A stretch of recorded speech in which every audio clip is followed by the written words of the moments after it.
আসসালামু আলাইকুম। আজকে একটা নতুন রেসিপি নিয়ে হাজির হয়ে গেছি। আজকে বানাবো ইপি রান্না। তো এখন আমি সাদা তেল দিয়ে ডিমের ভুজিয়াটাকে ভেজে নেব। তেলটা গরম হলে তারপর আমি ডিম দেব। একদম নতুন পদ্ধতিতে নতুন রেসিপি তোমরা দেখতে পারো, আর বাড়িতে সবাইকে টিফিনে তৈরি করে খাও। বাচ্চারাও খুব ভালোবাসবে আর সবার পছন্দ হবে। তো এখানে আমি 3টে ডিম নিয়েছি, তোমরা চাইলে আরও বেশি দিতে পারো। আমার 3 প্যাকেটে 3টে ডিম দিচ্ছি।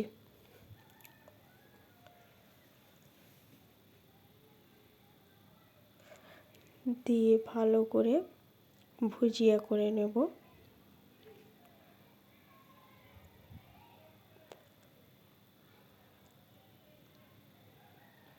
আমি একটুখানি ওই ইপির মশলাটা দিয়ে দেব,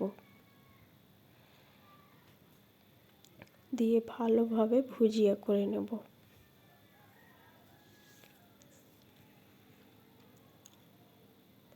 এই ইপি রান্নাটা বাচ্চারা খুবই পছন্দ করবে, আর বাচ্চারা যে স্কুলে টিফিন নিয়ে যায়, টিফিনে দিলেও খুব আনন্দের সাথে খাবে। তো বড়রাও পছন্দ করবে, এটা সবাইকেই ভালো লাগবে। তাই এই রেসিপিটা কেউ দেখতে ভুলবে না, আর পুরো ভিডিওটা কেউ স্কিপ করবে না, পুরোটা দেখবে, এটা আশা রইল। আর যারা যারা নতুন চ্যানেলে আমার আসছো, চ্যানেলটি সাবস্ক্রাইব করে পাশে থেকো। তো আমি ডিমের ভুজিয়া আমার হয়ে গেছে, আমি তুলে নিচ্ছি। ওই কড়াইতে আমি ইপিটা রান্না করে নেব।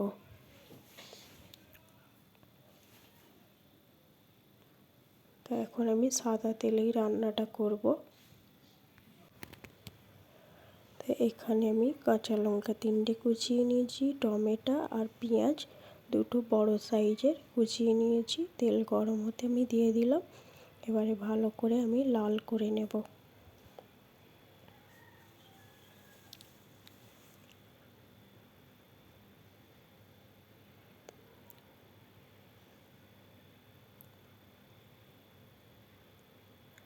তোমরা প্লিজ কেউ ভিডিওটা স্কিপ করবে না, পুরোটা দেখো আর বাড়িতে তৈরি করে খাও।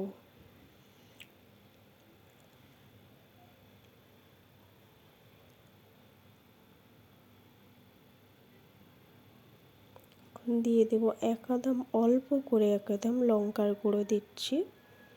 তারপর দিয়ে দেব অল্প একদম হলুদ গুঁড়া, মশলা না দেবার মতোই দিচ্ছি, একদম অল্প করে। কেন ম্যাগির মশলা আছে, এই ইপির মশলা আছে, তো ইপির মশলাটা দিয়েই আমি রান্না করব, তাই জন্য আমি একদম অল্প করে মশলা দিলাম।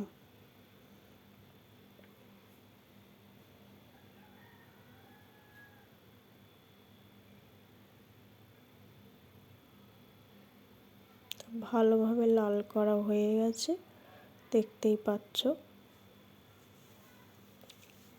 টমেটোও অনেক গলে গেছে।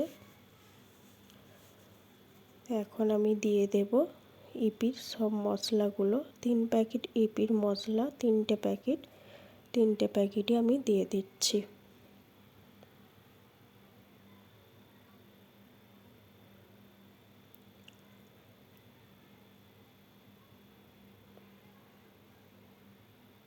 দিয়ে ভালোভাবে 2 মিনিটের মতো কষিয়ে নেব।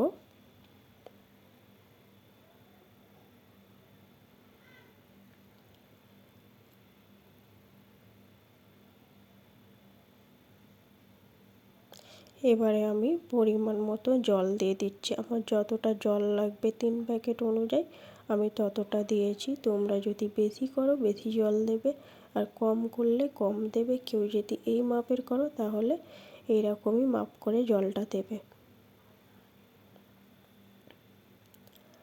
তো এখন আমি 3টে প্যাকেটের ইপিটা দিয়ে দিচ্ছি।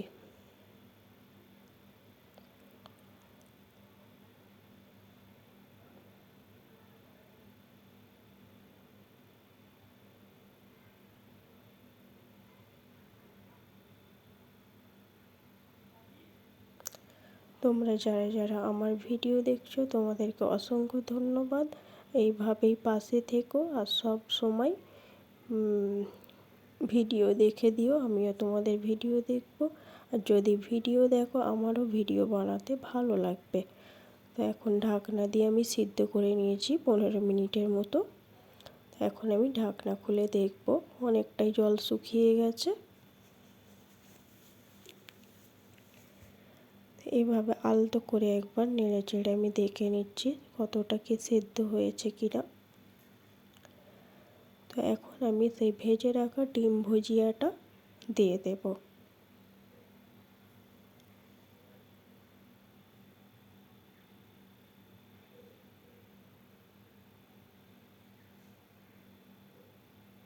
বেশি ঝোলও রাখবো না আর বেশি শুকনো করবো না, মিডিয়ামে রাখবো, একটু হালকা ঝোল ঝোল থাকবে।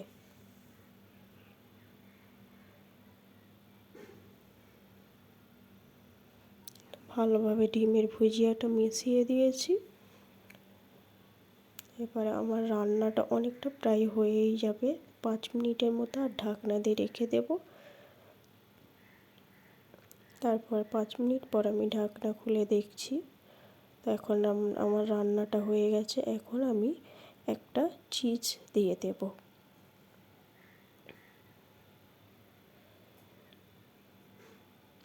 আমুল চিজ দিয়েছি, তোমরা কি চিজ দেবে তোমরাই দেখে নিও, যেটাতে যার যেটা ভালো লাগে। আমি আমুল চিজ দিয়েছি। চিজটা দেওয়ার জন্যে আরও ইপিটা আরও খেতে দারুণ লাগবে।